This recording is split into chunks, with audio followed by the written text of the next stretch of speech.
Dumating na daw si Jesus at ito yung pinapalaganap ng mga kultong ito. Para lang sa lahat ng believer ni Jesus, kung kayo po ay nasa group chat nang nagpapalaganap po na dumating na si Jesus, umalis na po kayo kasi hindi po totoo na dumating na si Jesus. At yan po ay deception. Bibigyan ko kayo ng mga dahilan bakit hindi pa dumating si Jesus o dumadating si Jesus. Alam niyo po, taon na po yung mga nagchat-chat po sa akin at hindi po nawawala yung mga aspo nila na dumating na daw si Jesus at napakarami pong nag-invite sa kanila o na-invite na sila, nandun na sila at puro kasinungalingan yung sinasabi. So para to sa mga believers ni Jesus, kailangan nyo pong umalis po dyan kasi hindi pa siya dumadating. Number 1, na dapat nating malaman kung bakit hindi pa dumadating si Jesus, may mga prophecy pa po na kailangan ma-fulfill. Yes, napakarami na po na na-fulfill na prophecy po simula nung unang mga panahon at tayo'y nabubuhay sa mga propesiya. Pero meron pa rin pong hindi na-fulfill at kailangang ma-fulfill ito.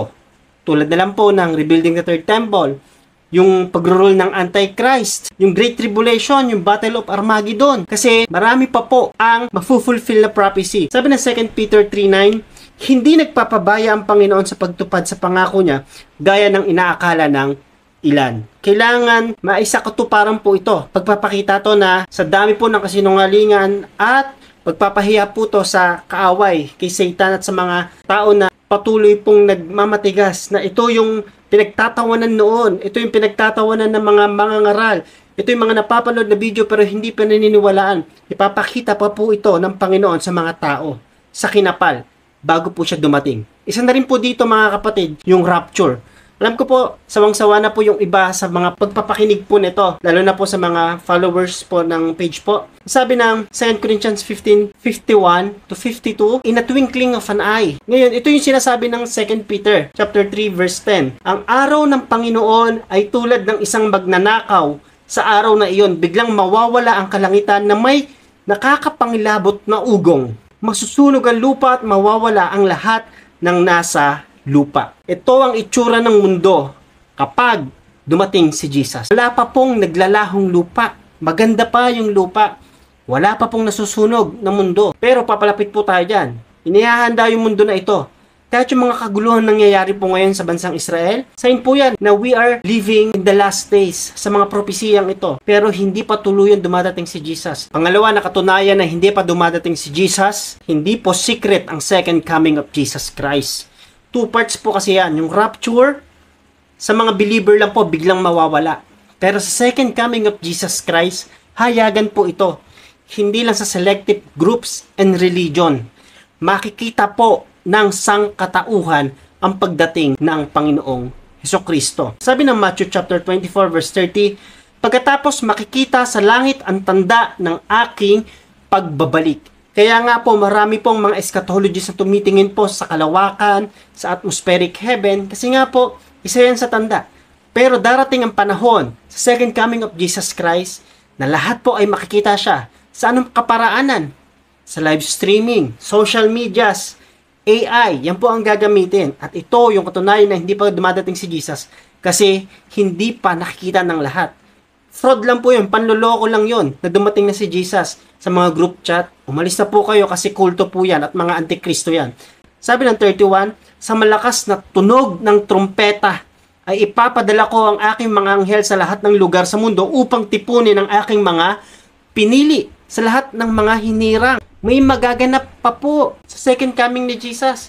Titipunin niya sa pamamagitan po ng mga anghel niya. Wala pa po tayo nakikitang ganun. Actually, sa mga pag-aaral, kung maririnig pa ba ng mga believer yung tunog ng trompeta na ito, pero maraming nagsasabi na hindi na daw po maririnig. Makakarinig na lang yan yung mga naiwan sa rapture dahil nakuha na nga yung mga believer.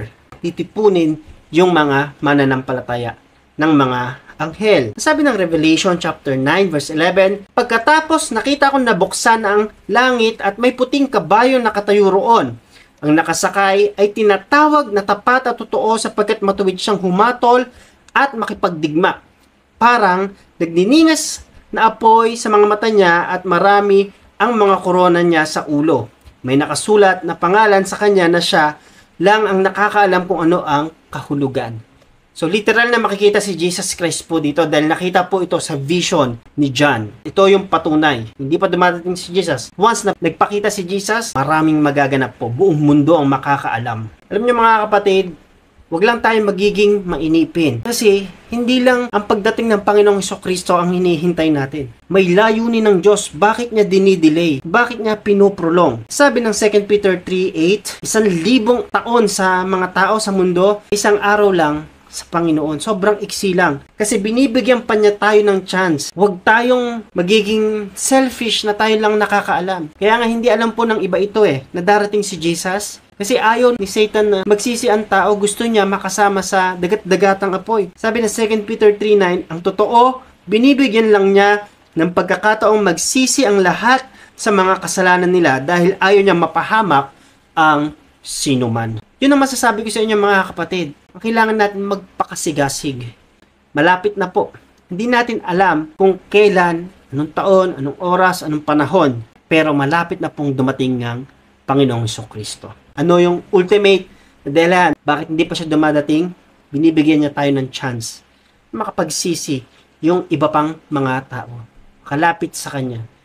Paano mangyayari yon? Gagamitin ka ng Panginoon para i-share yung video na ito. Para malaman nila na may darating na Panginoong Hesukristo.